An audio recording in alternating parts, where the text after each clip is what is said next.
ದಶರಥ ರಾಮನಿಗೆ ಹೇಳಿ ನಾಳೆ ರಾಜ್ಯಾಭಿಷೇಕ ಆಗತ್ತಪ್ಪ ಅಂತ ಹೇಳಿದಾಗ ಸಂತೋಷದಿಂದ ರಾಮ ತನ್ನ ಮನೆಗೆ ಹೋದ ಅನ್ನೋದು ನೋಡಿದ್ವಿ. ಆಮೇಲೆ ವಶಿಷ್ಠರಿಗೆ ಹೇಳಬೇಕಲ್ಲ ದಶರಥ, ಅವನಿಗೆ ವೃತ ಮಾಡು ಅಂತ ಹೇಳಿದೆ ನಾನು. ಏನು ವೃತ ಮಾಡಬೇಕು ಅಂತ ತಾವು ಹೇಳಬೇಕಲ್ಲ, ಮತ್ತು ಇನ್ನೇನೇನು ಬೇಕು ಹೇಳಿ ದಯವಿಟ್ಟು ಅಂತ ಹೇಳಿ. ಅವನು ರಾಮನ ಮನೆಗೆ ಹೋಗ್ತೀನಿ, ನಾನೇ ಹೇಳ್ತೀನಿ ಅಂತ ವಶಿಷ್ಠರು. ದಯವಿಟ್ಟು ಗಮನಿಸಬೇಕಾದ ಇದನ್ನು. ವಶಿಷ್ಠರು ಮಹಾ ದೊಡ್ಡ ಋಷಿಗಳು. ಇಡೀ ಈ ಅಯೋಧ್ಯ ಸಾಮ್ರಾಜ್ಯ ಏನಿತ್ತೋ ಅದಕ್ಕೆ ಪುರೋಹಿತರಾಗಿದ್ದವರು, ಮಾರ್ಗದರ್ಶಿಗಳಾಗಿದ್ದವರು. ರಾಜನ ತಪ್ಪು ಅಂದರೆ ತಪ್ಪು ಅಂತ ಹೇಳುವಂಥವ್ರು. ಆದರೆ ಆಗಿನ ಕಾಲದಲ್ಲಿ ಎಷ್ಟು ಚೆಂದ ಇತ್ತು ಸಿಸ್ಟಮ್ ಅಂತ ಅರ್ಥ ಮಾಡ್ಕೋಬೇಕು. ರಾಜ ಹೇಳಿದ, ಮಕ್ಕಳಿಗೆ ಹೇಳಿದ್ದೀನಿ ಉಪವಾಸ ಮಾಡಿ ವ್ರತ ಮಾಡಬೇಕು, ನಾಳೆ ಬೆಳಿಗ್ಗೆ ಪಟ್ಟಾಭಿಷೇಕ ಅಂತ ಹೇಳಿದ್ದೀನಿ, ಸ್ವಲ್ಪ ನೀವು ದಯವಿಟ್ಟು ಅವ್ರಿಗೆ ಮಾರ್ಗದರ್ಶನ ಮಾಡ್ತೀರಾ ಅಂತ ಕೇಳಬೇಕು. ಇವ್ರು ನಾನೇ ಹೋಗಿ ಮಾಡ್ತೀನಿ ಅಂತ. ವಶಿಷ್ಠರಂಥವರು ರಾಮನ ಮನೆಗೆ ಹೋಗ್ತಾರೆ. ಮನೆಗೆ ಹೋದಾಗ ಒಳಗೆ ಹೋಗಬೇಕಾದ್ರೆ ವಾಲ್ಮೀಕಿ ಚಂದ ಬರೀತಾರೆ, 3 ಕಮಾನ್ ದಾಟಿ ಹೋಗ್ಬೇಕಂತ. ರಾಮನ ಮನೆ ದೊಡ್ಡದಾಗಿತ್ತು ಅಂತ ಅವ್ರ ವರ್ಣನೆ ಚೆನ್ನಾಗಿದೆ. ಆಕಾಶದಲ್ಲಿ ಬಿಳಿ ಮೋಡ ನೋಡ್ದಂಗೆ ಆಗ್ತಿತ್ತು ಅರಮನೆ ನೋಡಿದರೆ, ರಾಮನ ಅರಮನೆ ನೋಡಿದರೆ ಅಂತ. ಅದು ಚಂದ ಮನೆ. ಒಳಗೆ ಹೋಗಬೇಕಾದ್ರೆ 3 ಪ್ರಾಕಾರಗಳನ್ನು ದಾಟಿ ಹೋಗೋದು ಅಂದರೆ ತಮ್ಮ ಕಣ್ಮುಂದೆ ಚಿತ್ರ ಬರಬೇಕದು ಹೇಗೆ ಅಂತ. 3 ಕಮಾನಲ್ಲಿ ಅಲ್ಲೆಲ್ಲ ಸೆಕ್ಯೂರಿಟಿ ಗಾರ್ಡ್ ಇರಬೇಕು, ಅವರೆಲ್ಲ ಸೈನಿಕರು ಇರ್ತಾರೆ ರಕ್ಷಣೆಗೆ. ಹಂಗೆ ಸುಲಭವಾಗಿ ಸಿಗಬಾರ್ದಲ್ಲ ರಾಜ್ಕುಮಾರ. ತಕ್ಷಣ ಮೆಸೇಜ್ ಹೋಗಿರ್ಬೇಕು ರಾಮನಿಗೆ. ಅವ್ರ 3ನೇ ಪ್ರಾಕಾರ ದಾಟಿ ಒಳಗೆ ಹೋಗೋ ಹೊತ್ತಿಗೆ ರಾಮ ಕೆಳಗೆ ಬರ್ತಾನೆ. ಈ ವಿನಯ ನಮ್ಮ ಸಂಸ್ಕೃತಿಯಪ್ಪ ಇದು. ವಶಿಷ್ಠರು ಹೋಗೋದು ಒಂದು ಸಂಸ್ಕೃತಿ. ಪುಟ್ಟ ಹುಡುಗ ಅವನು. ವಶಿಷ್ಠರಿಗೆ ನೋಡಿದರೆ ರಾಮ, ಅವನಿಗೆ ಪಟ್ಟಾಭಿಷೇಕ ಮಾಡೋದಕ್ಕೆ ಹೇಗೆ ಅಂತ ಹೇಳೋದಕ್ಕೆ ಇವು ವಿಶಿಷ್ಟರು ಹೋಗೋದೊಂದು. ಇವರು ಬಂದಿದ್ದಾರೆ ಅಂತ ಸುದ್ದಿ ಗೊತ್ತಾದ ತಕ್ಷಣ ಅವ್ರ 3ನೇ ಪ್ರಾಕಾರ ದಾಟಿ ಒಳಗೆ ಬರೋ ಹೊತ್ತಿಗೆ ರಾಮ ಕೆಳಗೆ ಇಳಿದು ಬಂದು ಸ್ವೀಕಾರ ಮಾಡಬೇಕು. ಅವ್ರ ಕೈ ಹಿಡಿದು ಇಳಿಸ್ಕೋತಾನೆ. ಅಂದರೆ ಇದು ಭಾಳ ಮುಖ್ಯ. ಹಿರಿಯರು ಮಕ್ಕಳಿಗೆ ಹೆಂಗೆ ಮಾರ್ಗದರ್ಶನ ಮಾಡಬೇಕು, ಮಕ್ಕಳು ಹಿರಿಯರ ಗೌರವ ಹೆಂಗೆ ತೋರಿಸ್ಬೇಕು ಅನ್ನೋದನ್ನು ಮಾಡಿ ತೋರಿಸ್ತಾರೆ. ಆಗ ಹೇಳ್ತಾರೆ, ನೋಡಿ ರಾಮ, ನಿನ್ನ ತಂದೆ ಭಾಳ ಸಂತೋಷವಾಗಿದ್ದಾನಪ್ಪ, ನಾಳೆನೇ ಮಾಡಬೇಕು ಅಂತ ತೀರ್ಮಾನ ಮಾಡಿದ್ದಾನೆ. ಇದನ್ನು ದಯವಿಟ್ಟು ಗಮನಿಸಬೇಕು. ನಾನು 10 ಸಲ ಹೇಳಿದ್ದೀನಿ, ವಾಲ್ಮೀಕಿಗಳು ಯಾವುದನ್ನು ಪೂರ್ತಿ ಸ್ಪಷ್ಟವಾಗಿ ಹೇಳೋಲ್ಲ, ಭಾಳ ಸೂಚ್ಯವಾಗಿ ಹೇಳ್ತಾರೆ. Reading between the lines is very important. ಇಲ್ಲ ಅವ್ರು ಏನು ಹೇಳ್ತಾರೆ ಗೊತ್ತಾ, ನಿಮ್ಮ ತಂದೆ ತೀರ್ಮಾನ ಮಾಡಿದ್ದಾನಪ್ಪ ನಾಳೆ ಬೆಳಗ್ಗೆ ನಿನ್ನ ಪಟ್ಟಾಭಿಷೇಕ ಅಂತ. ಅಂದರೆ ನಾನು ಮಾಡಿಲ್ಲ. ಅರ್ಥ ಆಗುತ್ತಲ್ಲ. ಎಷ್ಟೋ ಸಲ ಪ್ರಶ್ನೆ ಕೇಳಿದ್ದುಂಟು, ಬೇಕಾದಷ್ಟು ಜನ ವಿದ್ವಾಂಸರು ರಾಮಾಯಣ ಬಗ್ಗೆ ಕೇಳಿದ್ದುಂಟು. ಅಲ್ಲ, ವಶಿಷ್ಠ ವಾಮದೇವರಂಥ ಋಷಿಗಳಿರಬೇಕಾದ್ರೆ, ಮಾರ್ಗದರ್ಶಿಗಳಿರಬೇಕಾದ್ರೆ, ನಾಳೆ ಬೆಳಗ್ಗೆ ನೀವು ಯುವರಾಜ ಪಟ್ಟಾಭಿಷೇಕ ಅಂತ ಹೇಳಿ ಅದು ತಪ್ಪಿ ಕಾಡಿಗೆ ಹೋಗ್ಬೇಕಾಯ್ತಲ್ಲ ರಾಮ, ಇದು ಗೊತ್ತಾಗಲಿಲ್ವ ಪಂಡಿತರಿಗೆ? ಅವರಿಗೆ ಭವಿಷ್ಯ ನೋಡೋರು, ಜ್ಯೋತಿಷ್ಯ ನೋಡೋರು ಗೊತ್ತಿರಬೇಕಾಗಿತ್ತಲ್ಲ. ಆ ಮುಹೂರ್ತಕ್ಕೆ ಆಗಲ್ಲ ಇದು ಅಂತ ಅನ್ಬೇಕಾಗಿತ್ತಲ್ಲ, ಯಾಕೆ ಮಾಡಲಿಲ್ಲ? ಅಂದರೆ ಕಾರಣ ಇಷ್ಟೇ, ದಶರಥನೇ ತೀರ್ಮಾನ ಮಾಡಿದ್ವಿ, ಯಾರೂ ತೀರ್ಮಾನ ಮಾಡಿದ್ದಲ್ಲ.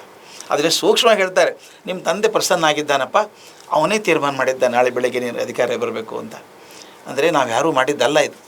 ಬಾಯ್ಬಿಟ್ಟು ಹೇಳಲ್ಲ ಅವರು, ಯಾಕಂದರೆ ಅದು ಆಗೋಲ್ಲ ಅಂತ ಅವ್ರಿಗೆ ಗೊತ್ತಿದೆ, ರಾಜ್ಯ ಆಗೋಲ್ಲ ಇದು.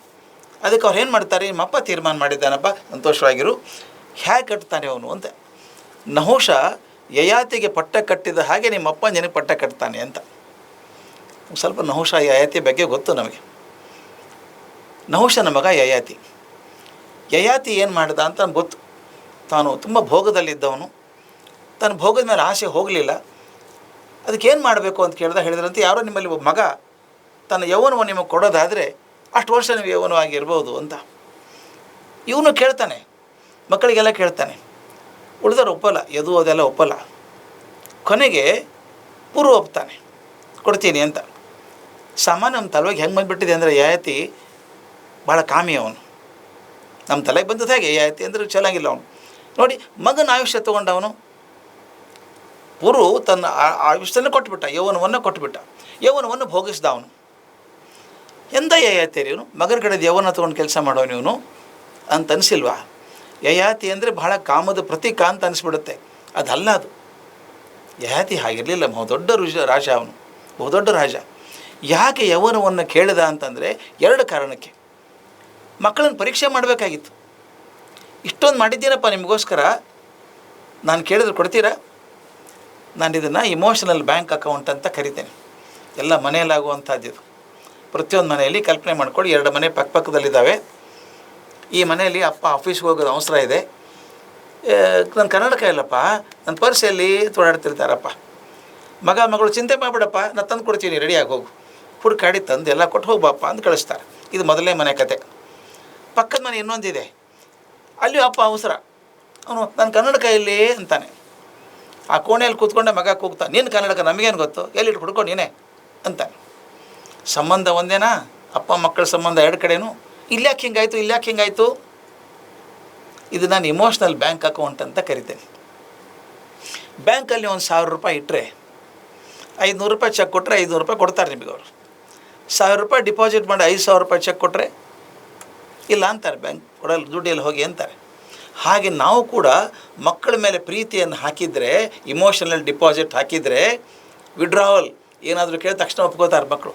ನೀವು ಡಿಪಾಸಿಟೇ ಮಾಡಿಲ್ಲ, ವಿಡ್ರಾವಲ್ ಹೆಂಗೆ ಬರುತ್ತೆ? ಅದನ್ನು ಡಿಪಾಸಿಟ್ ಮಾಡಬೇಕಾದ್ರೆ ಅಪ್ಪ ಅಮ್ಮ ಪ್ರೀತಿ ತೋರಿಸಿರ್ಬೇಕು. ಯಯಾತಿ ತನ್ನ ಮಕ್ಕಳನ್ನು ತುಂಬ ಪ್ರೀತಿಯಿಂದ ಬೆಳೆಸಿದ್ದ. ಒಂದು ಪರೀಕ್ಷೆ ಮಾಡಬೇಕು, ಯಾರು ಕೊಡ್ತೀರಪ್ಪ ಆಯುಷ್ಯ, ಯೌವನ ಕೊಡ್ತೀರ ನನಗೆ, ಅದೊಂದು ಪರೀಕ್ಷೆ. ಒಂದು ದೃಷ್ಟಿ ಆದರೆ ಯಯಾತಿ ಮಹಾ ಕೆಲಸ ಮಾಡಿದವನು, ಬಹುದೊಡ್ಡ ಕೆಲಸ ಮಾಡಿದವನು, ಇನ್ನೂ ಮಾಡಬೇಕು ಅಂತ ಹುಮ್ಮಸ್ಸಿದೆ ಅವನಿಗೆ, ತುಂಬ ಹುಮ್ಮಸ್ಸಿದೆ ಕೆಲಸ ಮಾಡಬೇಕು ಅಂತ, ಶಕ್ತಿಯೂ ಇದೆ, ಬರೀ ಹುಮ್ಮಸ್ಸಿದ್ರೆ ಸಾಲದು. ಆಗ ಮಗ ಕೊಟ್ಟಂಥ ಆಯುಷ್ಯನ ಬಳಸಿ ಚೆನ್ನಾಗಿ ಬೆಳೀತಾನೆ, ಸ್ವರ್ಗಕ್ಕೆ ಹೋಗ್ತಾನೋ. ಯಯಾತಿ ಕೆಟ್ಟ ಕೆಲಸ ಮಾಡಿ ಸ್ವರ್ಗಕ್ಕೆ ಹೋಗೋ ಚಾನ್ಸ್ ಇರಲಿಲ್ಲ, ಸ್ವರ್ಗಕ್ಕೆ ಎಷ್ಟೋ ವರ್ಷ ಇರ್ತಾನೆ. ಅವು ಹೇಳ್ತಾನೆ, ಕಾಮವನ್ನು ಕಾಮದಿಂದ ತೃಪ್ತಿಪಡಿಸೋಕ್ಕಾಗಲ್ಲ ಅಂತ ಹೇಳಿದಂಥ ಮಹಾತ್ಮ ಯಯಾತಿ. ಆ ಯಯಾತಿಗೆ ಹೇಗೆ ರಾಜ್ಯಭಾರ ಮಾಡಿಸಿದ್ನೋ ಅಪ್ಪ ನಹುಷ, ಹಾಗೆ ನಿಮ್ಮಪ್ಪ ಮಾಡ್ತಾನೆ ನಿನಗೆ ಅಂಥೇಳಿ ಉಪವಾಸ ಇರಬೇಕು ಅಂತ ವ್ರತಗಳನ್ನೆಲ್ಲ ಹೇಳ್ತಾರೆ. ಹೇಳಿ ಮತ್ತೆ ವಾಪಸ್ ಬರ್ತಾರೆ. ಬಂದ ಮೇಲೆ ಅರಮನೆಯಲ್ಲಿ ಕೂತಿದ್ದಾನಲ್ಲಿ ಇನ್ನು ದಶರಥ, ಸಭಿಕರೆಲ್ಲ ಕೂತಿದ್ದಾರೆ. ವಶಿಷ್ಠರು ಬಂದು ಹೇಳಿ ಬಂದೇನಪ್ಪ, ವೃತ್ತಕ್ಕೆ ಏನೇನು ಮಾಡಬೇಕು ಎಲ್ಲ ಹೇಳಿ ಬಂದಿದ್ದೀನಿ, ಇನ್ನೇನು ಚಿಂತೆ ಮಾಡೋದು ಕಾರಣ ಇಲ್ಲ. ಸಭಿಕರೆಲ್ಲ ಹೋ ಅಂದರು, ಖಾತ್ರಿ ಆಯ್ತು. ಈಗ ರಾಮ ವೃತ್ತಕ್ಕೆ ಕೂತ್ಕೊಂಡ್ಮೇಲೆ ನಾಳೆ ಬೆಳಗ್ಗೆ ಆಗಲೇಬೇಕಲ್ಲ, ವೃತ್ತಕ್ಕೋಸ್ಕರ ಇದು ಮಾಡಬೇಕಾದ್ದು. ವೃತ್ತಕ್ಕೆಲ್ಲ ಹೇಳಿ ಬಂದರು ಗುರುಗಳು. ಬೆಳಗ್ಗೆ ವೃತ್ತ ಮುಗೀತದೆ, ಆಮೇಲೆ ಪಟ್ಟಾಭಿಷೇಕ ಆಗ್ತದೆ ಸಂತೋಷದಿಂದ ಎಲ್ಲರೂ ಸಂಭ್ರಮದಿಂದ ಹೊರಟ್ರಂತೆ. ವಶಿಷ್ಠರು ಹೊರಗೆ ಬರಬೇಕಾದ್ರೆ ಅಂದರೆ ವಾಲ್ಮೀಕಿಗಳು ಯಾವುದು ಸಣ್ಣದನ್ನು ಮರೆಯಲ್ಲ ಅಂತ ಹೇಳಬೇಕು. ಆ ರಾಮನ ಮನೆಯಿಂದ ಹಿಂಗೆ ವಾಪಸ್ ಬರ್ಬೇಕಾದ್ರೆ ಹಾದಿಯಲ್ಲಿ ನೋಡ್ತಾ ಇದ್ದಾರಂತೆ ಏನೇನಾಗ್ತಾಯಿದೆ. ಇದು ಒಳ್ಳೆ ಲೀಡರ್ ಮಾಡುವಂಥ ಕೆಲಸ. ಕಣ್ಣು ಸನ್ನೆಯಲ್ಲೇ ಕೆಲಸ ಆಗಬೇಕೆಲ್ಲರೂ, ಪ್ರತಿಯೊಂದು ಬಾಯಿ ಬಿಟ್ಟು ಕೇಳ್ಬೇಕು, ಆಯ್ತೇನ್ರಿ ಆಯ್ತೇನ್ರಿ ಅಂತ ಕೇಳೋಂಗಿಲ್ಲ. ರಾಮನ ಮನೆಯಿಂದ ಬರಬೇಕಾದ್ರೆ ಗಮನಿಸ್ತಿದ್ರಂತೆ ಜನರ ಮೂಡ್ ಹೇಗಿದೆ ಅಂತ, ಅದು ಮುಖ್ಯ. ಅಪ್ಪ ಏನೋ ಕೊಡೋಕೆ ಒಪ್ಕೊಂಡ್ಬಿಟ್ಟ ಮಗನಿಗೆ, ಜನರ ಅಭಿಪ್ರಾಯ ಹೇಗಿದೆ? ಅವ್ರು ಹೇಳ್ತಾರೆ, ಜನರಿಗೆ ಎಷ್ಟು ಸಂತೋಷ ಆಗಿತ್ತು ಅಂದರೆ ದಶರಥಗಿಂತ ಹೆಚ್ಚು ಸಂತೋಷ ಆಗಿತ್ತಂತ ಅವರಿಗೆಲ್ಲ. ತಾವಾಗೆ ಮನೆ ಮುಂದೆ ತಮ್ಮ ರಂಗೋಲಿ ಹಾಕೋದು, ಗಂಧದ ನೀರಿಂದ ರೋರಿಗೆ ಸಿಂಪಡಿಸ್ಬೇಕು, ಧೂಳು ಹಾರಬಾರ್ದು ಅಂತ.